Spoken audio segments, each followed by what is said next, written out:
Hello friends, welcome to the channel. இன்றைக்கி நம்ம வீடியோவில் பார்க்க போகிறது டிஃபன் ஐட்டத்துக்கு வச்சு சாப்பிட்ற மாதிரி அருமையான டேஸ்டியான தக்காளி மல்லி சட்னி தாங்க. இந்த சட்னி வீட்லேயே சுவையாக எப்படி செய்யறதுன்னு பார்க்க போகிறோம். முதல்ல நாம் ஒரு கடாய் எடுத்துக்கணுங்க.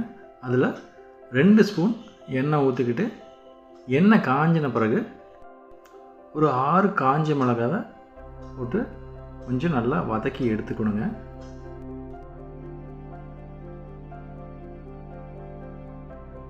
அதே போல் ஒரு சின்ன துண்டு இஞ்சி நல்லா நறுக்கி அதையும் கொஞ்சம் நல்லா ஃப்ரை பண்ணி எடுத்து தனியாக எடுத்து வச்சுக்கோங்க.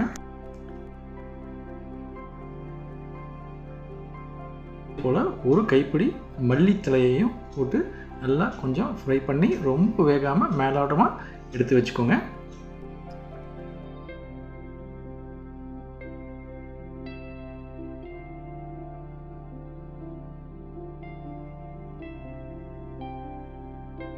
அதே கடாயில் ஒரு வெங்காயம் நல்லா நறுக்கியது சேர்த்துட்டு நல்லா ஃப்ரை பண்ணுங்க. அது கூடவே ஒரு தக்காளி நல்லா நறுக்கியதையும் சேர்த்துக்கோங்க. 1 ஸ்பூன் உப்பு சேர்த்து நல்லா ஃப்ரை பண்ணுங்க. இதை அப்படியே நல்லா ஃப்ரை பண்ணி நல்லா மஷீர மாதிரி கொஞ்சம் நல்லா டீப் ஃப்ரை பண்ணி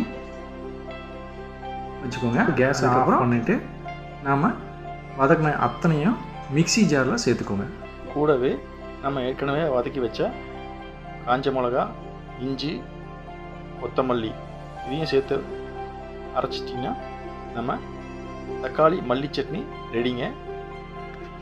இதை தாளிக்கிறதுக்கு ஒரு சின்ன கடாயில் கொஞ்சமாக எண்ணெய் ஊற்றி அதில் கடுகு, கருவேப்பிலை போட்டு நல்லா கொஞ்சம் ஃப்ரை பண்ணிவிட்டு இதை நம்ம அரைச்சி வச்ச தக்காளி மல்லி சட்னி கூட சேர்த்து கலக்கி பரிமாறிங்கன்னா டேஸ்ட்டே வேறு லெவலுங்க. நீங்களும் ட்ரை பண்ணி பாருங்கள்.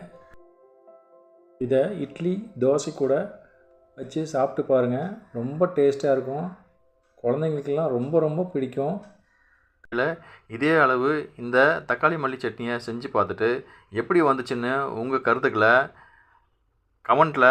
கமெண்ட் பண்ணுங்கள்.